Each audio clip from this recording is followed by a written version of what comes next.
Hi, welcome to ఆస్ట్రోమైండ్స్. నా పేరు ఉమర్ఖాయం. ఈరోజు మనం ఏంటంటే కొన్ని లాజిక్స్ ఎలా ఉంటాయి క్లాసిక్స్‌లో. వాటిని మనం ఎలా అర్థం చేసుకోవాలనే విషయం మనం ఆలోచిద్దాం. ఇప్పుడు ఈరోజు మనం సర్వార్థ చింతామణి అనే పుస్తకం ఉంది. మీకు ఇది ఉంటుంది. సర్వార్థ చింతామణి. ఆస్ట్రాలజర్స్‌కి నేను రిఫర్ చేస్తాను కూడా. సర్వార్థ చింతామణి ఒకటి, ఈ ఫలదీపిక ఒకటి బావుంటుంది. జాతక పారిజాతకం బావుంటుంది. అలాగే సారావళి. కొన్ని గ్రంథాలైతే చాలా అద్భుతంగా ఉంటాయని చెప్పొచ్చు. వీటిని చదివేటప్పుడు మీరు కొన్ని లాజిక్స్ అర్థమైనయి. దాన్ని బట్టి ఫలితాలు ఎలా ఉంటాయో కూడా మనం చూడొచ్చు. ఇక్కడ మనకి ధన ప్రాప్తికి సంబంధించి ఇక్కడ లాజిక్ ఉంది 57 పేజీలో. ఇక్కడ మనకేమిచ్చారంటే జన్మకాల లగ్న చంద్రులకు దశమ స్థానమందు అంటే ద్రవ్యాది గ్రహాలు ఏదున్నా కూడా వాళ్ళ బలాలను బట్టి ధన ప్రాప్తి కలుగుతుందని చెప్పేసి లాజిక్ ఒకటిచ్చారు ఇక్కడ.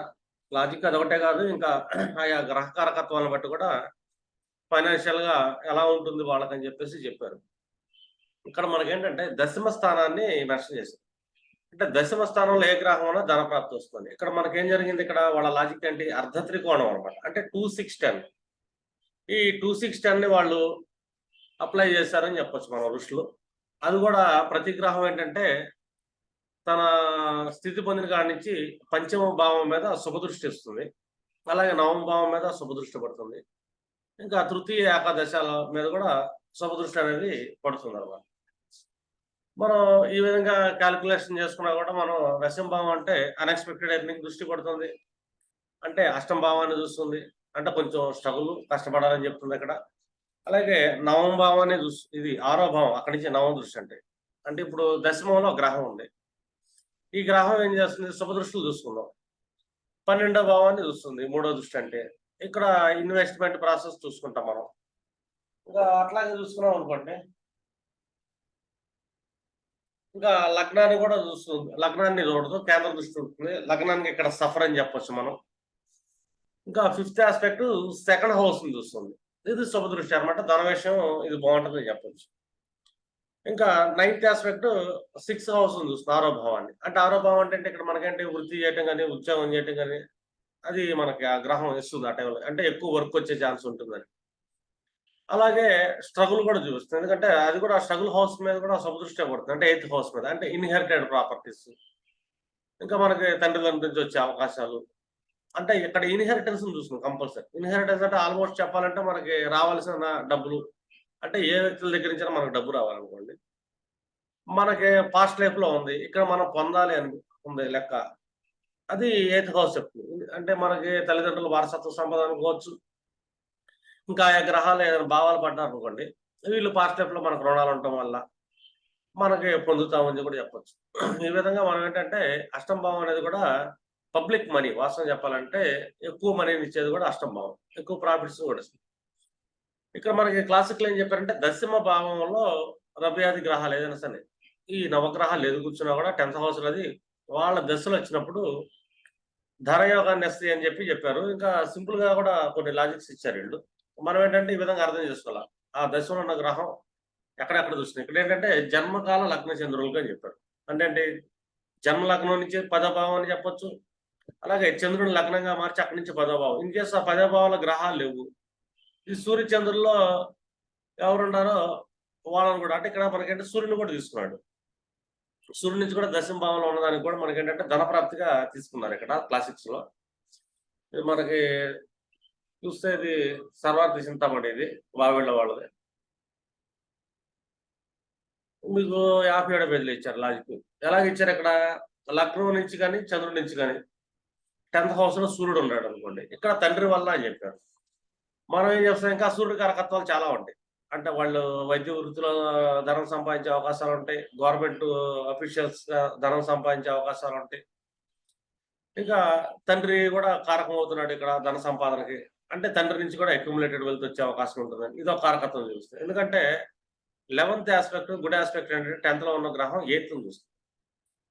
కాబట్టి దీన్ని ఈ విధంగా మనం అండర్‌స్టాండ్ చేసుకోవచ్చు. ఇంకా చంద్రుడు అని చెప్పాడు. చంద్రుడు ఉన్న వల్ల తండ్రి వలన, తల్లి వలన ధనయోగం ఉంటుందని చెప్పారు. ఇన్‌కేస్ చంద్రుడు మూల కూర్చుంటే అది జన్మ లగ్నం నుంచి 10వ భావంలో గాని, చంద్ర లగ్నం నుంచి 10వ భావంలో గాని, ఈ సూర్యుడి నుంచి కూడా 10వ భావంలో గాని కూర్చున్నారు. ఈ చంద్రుడు అంటే తల్లిని తీసుకున్నారు వీళ్ళు కారకత్వం కింద క్లాసిక్స్‌లో.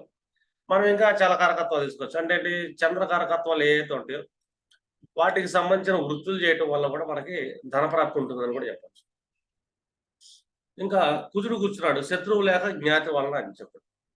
శత్రువు అంటే కుజుడు ఏంటంటే మనం సైన్యాధిపతిగా తీసుకుంటాం కాబట్టి కుజుడు అంటే కనిష్ట సోదరుడు అని కూడా చెప్పొచ్చు వాస్తవం చెప్పాలంటే. కనిష్ట సోదరుడు వల్ల కూడా వీళ్ళకి ధనలాభం వచ్చే అవకాశం ఉంటుంది. 2 కుజు కారకత్వాలకు సంబంధించిన రియల్ ఎస్టేట్ బిజినెస్ చేయటం గాని, ఇంకా పోలీస్ డిపార్ట్మెంట్‌లో, ఆర్మీ డిపార్ట్మెంట్‌లో ఉండటం గాని, లేకపోతే సర్జన్స్‌గా ఉండే ఛాన్స్ ఉంటుంది గాని, ఏదో రకంగా కుజు కారకత్వాలు. అలా ఎలక్ట్రికల్ డిపార్ట్మెంట్‌లో ఉండేవాళ్ళు గాని, టెక్నాలజీ డిపార్ట్మెంట్‌లో ఉండేవాళ్ళు గాని, లేదు ఎక్కువగా వంటలు చేసేవాళ్ళు ఉంటారు. ఎక్కువగా పాకశాలలు గడుపుతూ ఉంటారు. ఆ వృత్తుల వల్ల గాని. అంటే ఈ కుజుడు అనేది ఏంటంటే మీకు సంబంధించిన వృత్తుల వల్ల లాయర్‌లు ఉంటారు.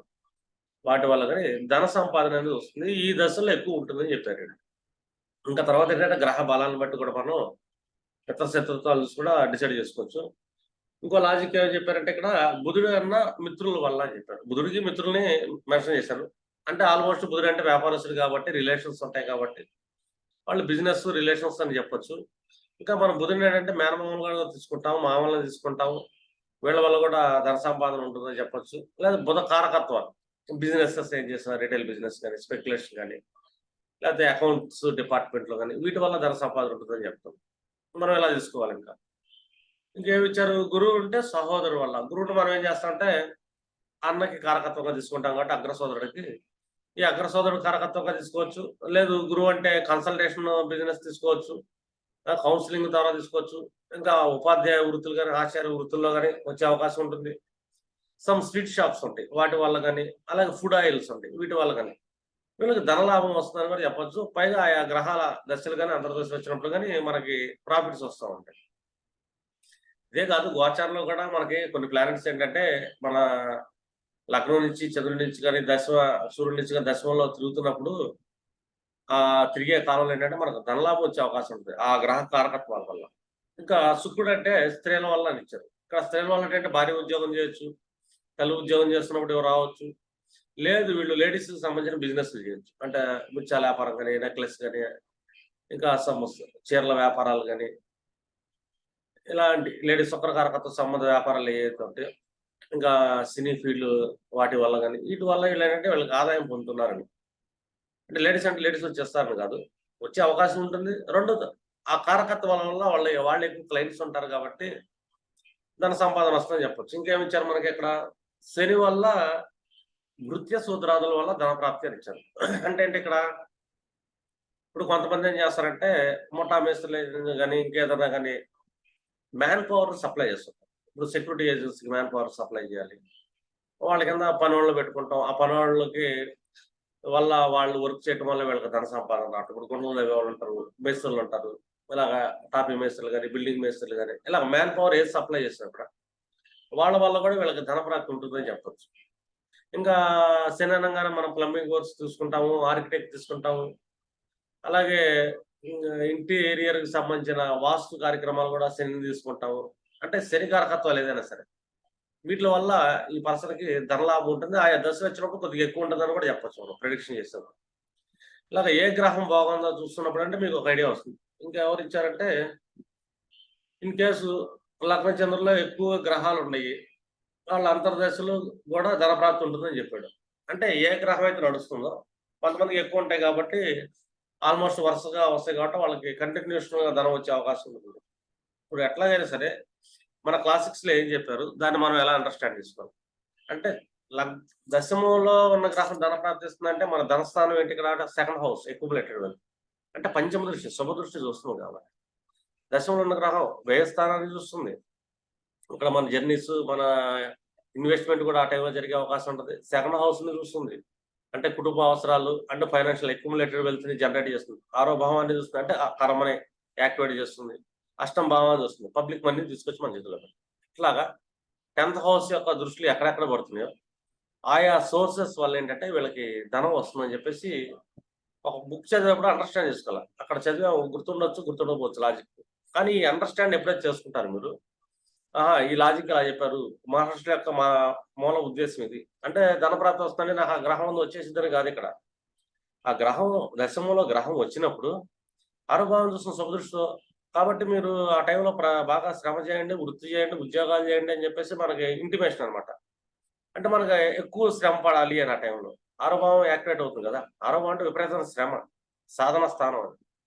సెకండ్ హౌస్ కుటుంబ అవసరాలు ఇన్ని ఉంటుంది. వాటికి తెలిసిన అక్యుములేటెడ్ వెళ్తూ ఉంటుంది. మన వాక్కు ఉంటుంది. ఆ టైంలో వాక్కు కూడా బాగుండాలి. ఎందుకంటే పంచమ దృష్టి పడుతుంది కాబట్టి మనం డిఫాల్ట్‌గా మంచిగానే మాట్లాడతాం. మూడో దృష్టి 12థ్ హౌస్‌ని పడుతుంది కాబట్టి ఈ టైంలో మనం ఇన్వెస్ట్‌మెంట్ చేసే అవకాశం ఉంది. ఖర్చులు పెడతా ఉంటాం. మనం ఏం చేయాలా? శుభ దృష్టి పడుతుంది కాబట్టి వేస్ట్ ఖర్చులైతే ఎళ్ళవని చెప్తాను నేను. కాబట్టి ఇన్వెస్ట్‌మెంట్ ప్రాసెస్ జరిగిద్ది. ఇంకా 8థ్ హౌస్ అంటే పబ్లిక్ మనీ వస్తుంది. అక్కడ శుభదృష్టి పడుతుంది అంటే 8కి సంబంధించిన స్ట్రగుల్స్ ఉండవు. ఇప్పుడు మనకు స్ట్రగుల్స్ ఎక్కడెక్కడ వస్తాయి? దశమ భావంలో ఉన్న గ్రహం నడుస్తున్నప్పుడు అనుకుంటే.